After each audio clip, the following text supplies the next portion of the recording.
เธอเลยกำลังออกอาการอยู่เธอเลยเอาเนี่ยชมดีกว่าโชว์เขาคือว่าได้ โมเมนต์มันมีไล่ทรายเข้ามานี่เดี๋ยวนี้ทานได้แล้วเดี๋ยวนี้ทานบอลลูนเธอสบายเลยเอามีคนว่าอยู่เนี่ยนะบุบอนันทานบอลลูนเดี๋ยวนี้จนนั้นมันยังมันเชื่องดีเลยเซนบอลลูนโอ้เพราะว่าข่อยอยากว่าเรื่องนางบุญทรเนี่ยนะเจ้าบมาหาจุดฝั่งเดียวฟังดูเออเพราะว่านางบุญทรเนี่ยนะเจ้าสมัย1999หันเรามาลงกับข่อยเจ้าแล้วข่อยว่าเอาน้ำเพราะว่ามันเจ้าใช้วิธีแบบคอมมิวนิสต์เจ้าหลังจากนั้นปี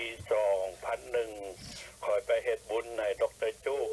อยู่ประเทศฝรั่งเศสแล้วก็มีพวกนักศึกษาที่ว่ารัฐบาลหุ่นลาวคอมมิวนิสต์เวียงจันทร์ขาดทาสพวกฮานอยอันเจ้า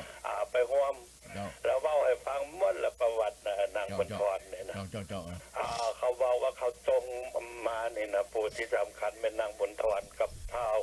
บุญทันธรรมวงศ์ถานางบุญทรนี่มาอยู่ประเทศเยอรมันสมาชิกผู้นั้นก็บ่มีดอกและถ้าบุญทันไปอยู่โปโลยมันอยากได้เงินมันก็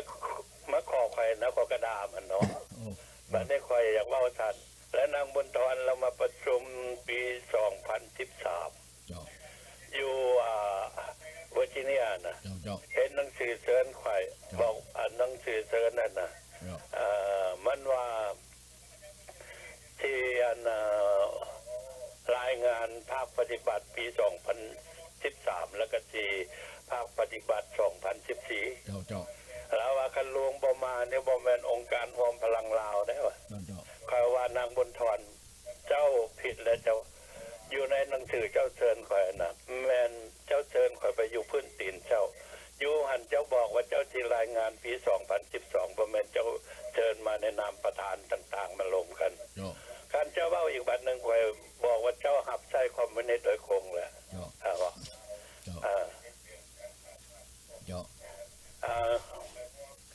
วันนี้อันด็อกเตอร์หันนะเป็นท้าววิชัยแก้วนครเนี่ยนะเป็นผู้ห้องแต่ปี1998-99ไปแล้วด็อกเตอร์บุญทรด็อกเตอร์ศรีใสโอ้มาขอโทษมาขว่านะด็อกเตอร์นี่บ่ได้อยู่เวอร์จิเนียนี่มันทานวิสัยนมมีให้มันบ่นี่นะแม่นั่นแหละโอ้ท้าววิชัยแก้วนครแล้วฟังเด้อพี่น้องเด้อเจ้าบอกกระเดียมปากบ่ไปห้องเขาด็อกเตอร์มาพวกรัฐบาลคอมมิวนิสต์ปีหนึ่งภาษากับพวกจักตัวหนังสือกับพวกจักแค่จังไดจะได้ด็อกเตอร์มีประเทศใดเขาเรียนปีหนึ่งได้ด็อกเตอร์ว่ะ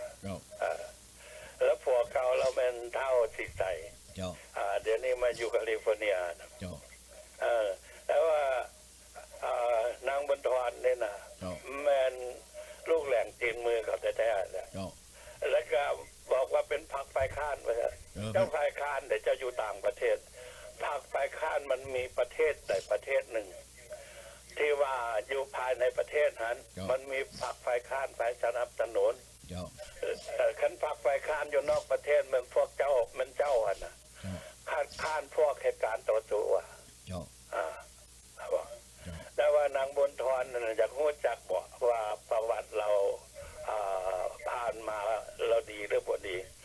ถามพวกนักศึกษาอยู่ประเทศโปโลยนะอยู่ประเทศเยอรมันนะข้าเจ้ารู้จักหมดและสมาชิกอยู่ประเทศเยอรมันหาผู้หนึ่งกับบ่มีบอกแต่ว่าพวกอยู่ต่างประเทศเขาอยากได้สมาชิกผ่านมานะหลายคนก็บอกว่าอยากได้สมาชิกมาเอาคนอยู่อเมริกาเพราะว่าพวกนี้มันเชื่อง่ายว่าเจ้าแม่นก็บอกว่า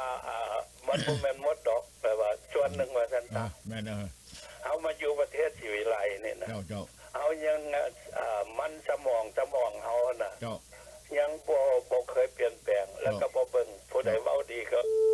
นกเฮาบ่ดีสิเฮามวนเนาะคือเท่าวันหลังก็ได้ยินเท่าวันหลังนะเว้าเมื่อกี้พระเจ้าสนับสนุนนะเท่าวันหลังก็ขอโทษเนาะบ่แม่นดูถูกเราดอกแล่นน้ำก้นดร.ศิลป์สมัยนั้น มาคัดค้านเรื่อง NTR เจ้า มาเหตุการณ์จะตั้งอยู่ในแอร์หรอ เจ้า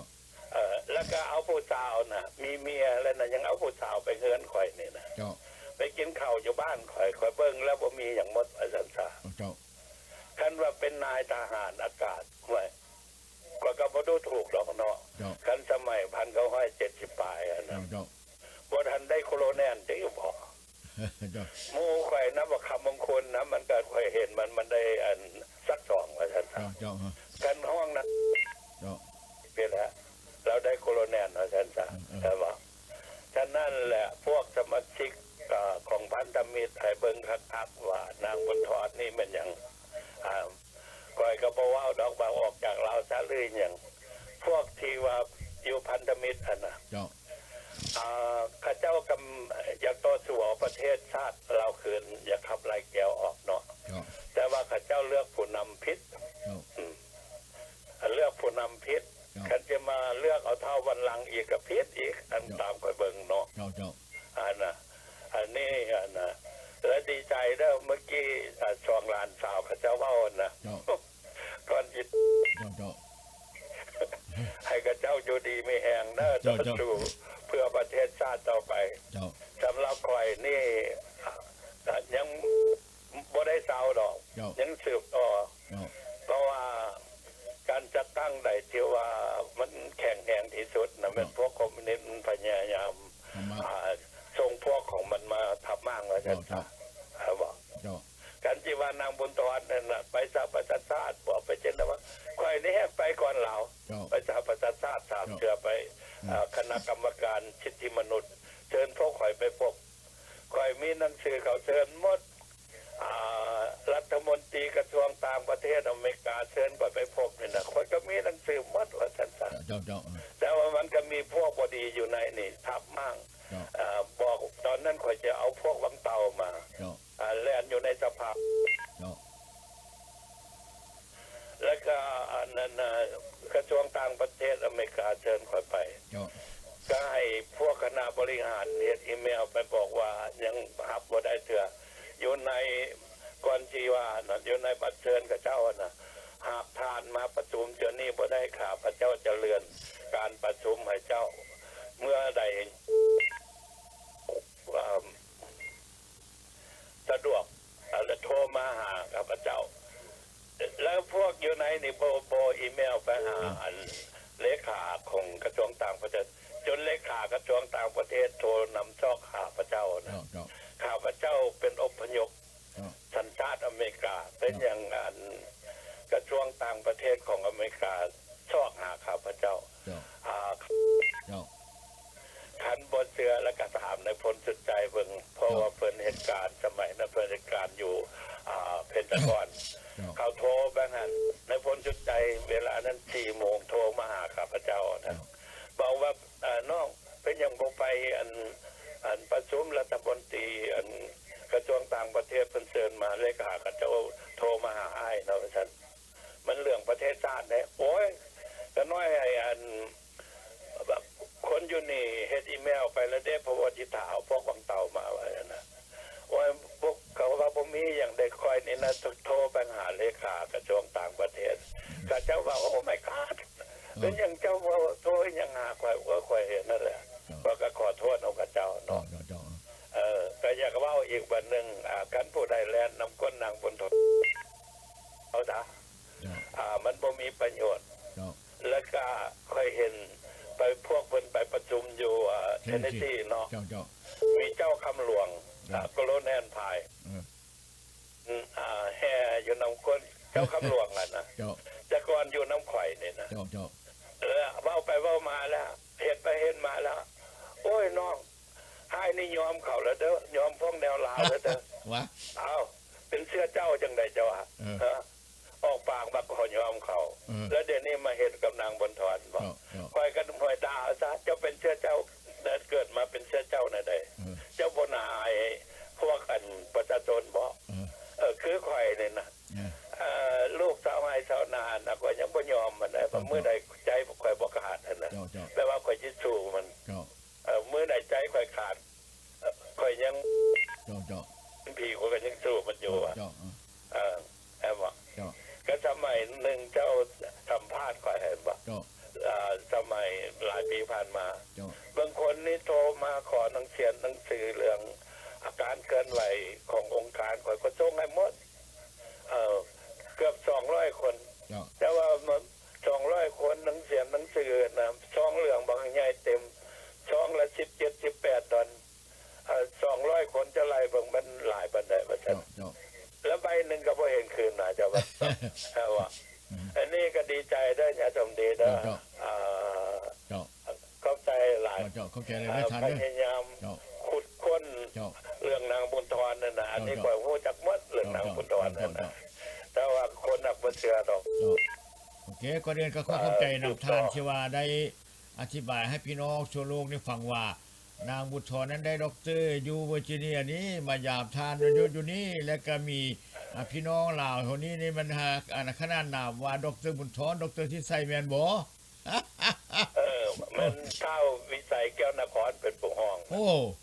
ก็เลย สมัยนั้นเพิ่นมาจากประเทศฝรั่งกับดรสิทุยมาอยู่น้องไข่นี่นะ โอเคก็ว่าอายบ่ห้องเขาดรเอาหาพวกกันเผด็จการเวียงจันทน์น่ะกันพวกอันนี้นี่นะกันบ่ เจ้า บ่ส่งออกมานอกประเทศ เจ้า คือพวกใช้ผ้าเหลืองคือกัน เจ้า คันพวกนี้นะบ่แม่นลูกแหลงตีนมือของอันรัฐบาลลาวหุ่นเวียงจันทน์ขาทาสฮานอยนะ เจ้า มันจะบ่ได้ออกมาใช่บ่ เจ้า โอเคเจ้าสืบเบิ่งเด้ออยู่วัดรอยเซตเตอร์นะมีผู้หนึ่งอยู่นะ เจ้า สำคัญที่สุดแหละอันนั้นนะเป็นนักสืบสวนแนวมาเก่าแล้ว เจ้าเอาเท่านั้น ย้ำ ก็ เอากับเมื่อบ้านแหละมีลูกมีเมียแหละ เจ้า แล้วก็มาแหละ เจ้าเอาเท่านั้นก็ทานเอาเข้าใจอะไรเด้อ เอาขอบใจเลยล่ะอยู่ดีมีแหงเด้อ เจ้า อาชงหาลานสาวสองผู้ลานสาว2 คนที่เว้าเมื่อกี้นะ เจ้าเป็นกระโชมนี่ ทรงความขอบใจหาข้าเจ้าเด้อเพราะว่าดีใจแต่ว่าข้าเจ้ากล้าป่ากล้าเว้าเด้อ เจ้าเข้าใจอะไร โอเคเอาเพิ่นกระโชมนี่โอเคบายแล้วก็ขอบใจอันนี้แหละนักต่อสู้เข้มแข็งที่สุดพี่น้องเพิ่นก็มีกระบวนการจะตั้งเพิ่นต่อสู้มาบ่ได้หยุดยั้งพี่น้อง